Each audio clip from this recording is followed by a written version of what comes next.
Good morning, everybody. It is Connor. We are back here with another One Leeds video. Oh, Connor, it's pre-recorded. It is indeed. Apologies for that. I just wanted to do something a little bit different. We'll be back with a live this evening if anything is breaking, but likelihood we just want to come on here for a chat. What I will say, everybody, is we have a Patreon episode out today. It's Generation Leeds, and it's in person. It's going to be me and my old man on the sofa discussing Leeds United. It's always an absolute hoot. So I would recommend you heading on down there, pressing that button, getting on over to the Patreon and seeing the 4 additional videos we have minimum per week over there. Only £4. Can you believe it? Also, you can become part of the YouTube memberships. We had 2 involvees yesterday who became part of the channel. Hello. £2 a month, and it all goes towards the running of the channel. So thank you so much for you guys. You are the bedrock. But to you subscribers, thank you so much as well for your continued support as well. Please like the video, share to your friends, and subscribe. As always, check out the videos from yesterday as well. Okay, so what we're talking about today, what's going on with Leeds United? Well, let me get into it in particular. I wanted to talk about a certain Joe Rodon, or as we say, or as they say in Wales, Joe Rodon. Listen, unbelievable for Leeds United. We know the talent this boy has. He's at a decent age, and I think him becoming a permanent fixture at Leeds United is something that we all need to discuss because we all want this. And is this going to be something that Leeds exercise in the near future? Now, why did the Southampton and Leeds fixtures the other night mean so much? Well, for Joe Rodon in particular, it would have been huge, right? It would have been an understanding that Leeds can get into that top 2 because, believe it or not, Rodon won't want to go into this playoff race like a lot of the Leeds United players won't want to do that, and it's significant that Leeds have broken into the top 2 mentality-wise. Now, we saw Ipswich batter Millwall last night 4-0, which was a little bit irritating because obviously they're back on the horse when it comes to winning again. I believe that's the second win in 10. But when we're just looking at holistically, why is that important for Joe Rodon? Well, because he's seen Leeds in the top 2. And according to several reports this morning, Joe Rodon wants the Leeds United move. Well, of course he does, Connor. Of course he does. I hear you cry.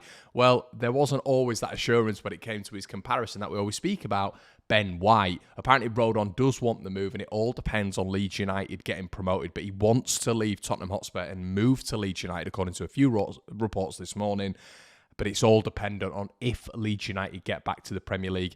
And I think Joe's completely right with that. He's got to look at his career. There are Premier League clubs looking at him, apparently.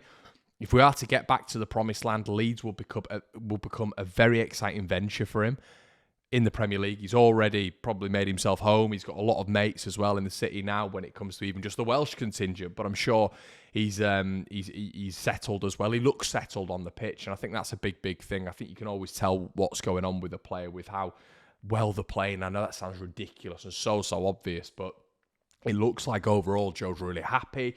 He looks content at Leeds United, and especially with what's going on with his contract situation at Tottenham Hotspur, you would expect there's going to be no problems there whatsoever. But the key thing in all of this, now we've heard it from Spurs' side in terms of who they want to sell him to in terms of a Premier League club, which I reported on last week, but now we are looking at a scenario this morning where Joe Rodon would only move to Leeds United from his side of things if we were a Premier League club. But the brilliant side of this as well, everybody, is that Joe Rodon wants to move to Leeds United. Really good news this morning. Oh, the 49ers. Now, this got me a little bit excited this morning. Let me explain to you why, everybody.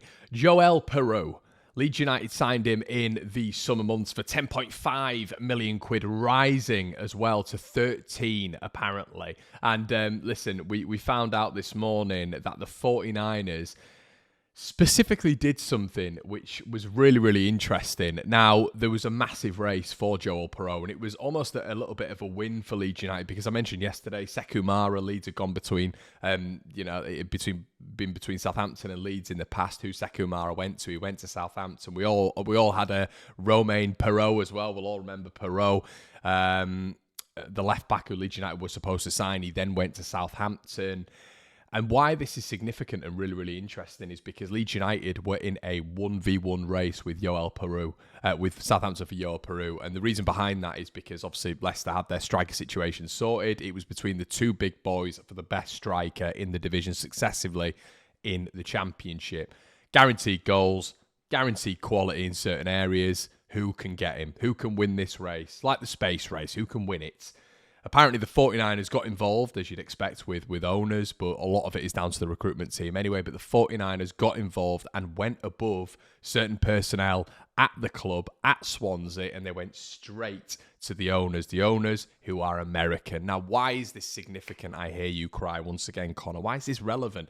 Well, because if Leeds were to get to the Premier League, there is a ridiculous, from Bournemouth to Liverpool, there is a huge amount of American influence in the top division. It is so significant what a huge part this lot have to play in the Premier League. You know, how the Premier League's going forward. Apparently, they've had a big influence on certain decisions when it's come to financial rewards and gains. We'll get into that in a future video. But the American influence in the Premier League is absolutely huge, and it continues to grow and grow and grow, with examples like, you know, Andrea Radrizzani selling Leeds United to the 49ers, a huge franchise. But if the 49ers are able to embed this in a lot of the recruitment process, this literally could eliminate so much competition.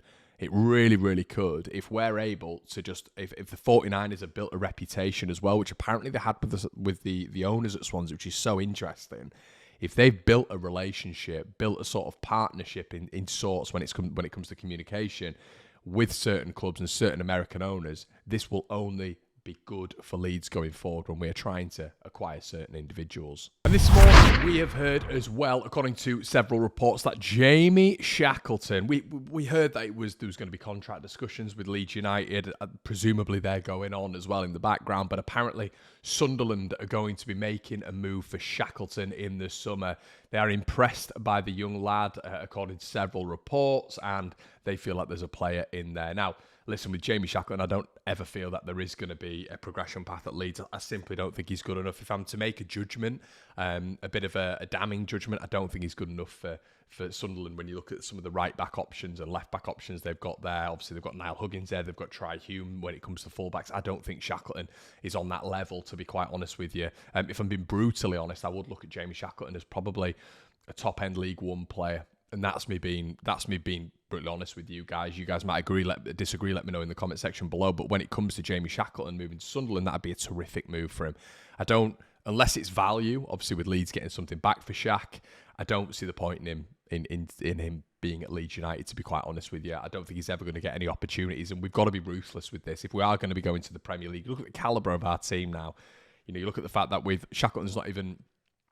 Obviously, he's had his injury issues, but Shackleton's not even really featured when it comes to the 49ers and the recruitment team's thinking when we've been looking at a right back. We've gone out and got Connor Roberts. There's Archie Gray there as well, who was moved from central midfield to right back. He's never really featured in anybody's plans when it's come to that next step. So Jamie Shackleton to Sunderland, I think, would be an excellent move for him. I don't think it would be an excellent move for Sunderland, though, so watch this space. And this morning, I heard some news on the Newcastle side that they are now in the race, the summer race. I mentioned the space race earlier on, and this really feels like it. The competition for Archie Gray is going to be ridiculous, and it is going to take some serious resolve for Leeds United. Can they even keep the vultures away? We're talking City, we're talking Arsenal, we're talking Liverpool, and now welcome Newcastle United to the conversation about Archie Gray. His performances are getting better and better and better and better. The other night, personally, I thought it was his performance of the season.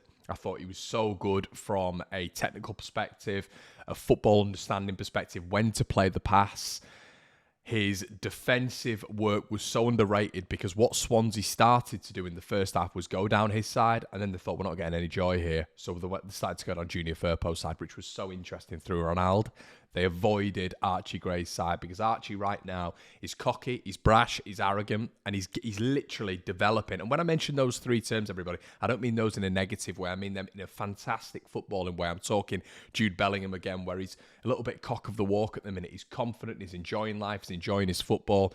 And to do this at 17 years of age, there's no reason for me to go on about this more and more and more when it comes to my sort of support of Archie Gray and how good I think he can be. But when we are looking at the future, It's going to be so difficult, even if we're a Premier League side, to keep this lot away, because there's Premier Leagues in the Premier League, and this lot are part of the upper echelon of that said other Premier League. So it's going to be difficult, but if the Gray dynasty can be any sort of impact at Leeds United, it will keep him at the club at least for another season. But this boy is going to the very top. Exquisite. And now Newcastle are involved in discussions, apparently. And Diego Llorente is set to be leaving Leeds United in the summer, with Roma set to put a first initial bid of 4.25 million quid in for him in the summer months. According to many Spanish and many Italian outlets, Roma are looking to make this one a permanent deal. The 30-year-old signed a contract at Leeds United 13 months ago, and Roma are wanting that to become a permanent addition. So interesting one there. More wages off the books, and this guy is never going to get in again at Leeds United, especially with Rodon and Purdue and others available at centre back. So let me know what you think in the comment section below, everybody. What do you think to the discussion we've had this morning? Please let me know. Please go on over to the Patreon. Make sure you subscribe. If you can't, go to the membership, support the channel, like, comment and subscribe, and I'll see you later on with a little bit of a live stream. Cheers.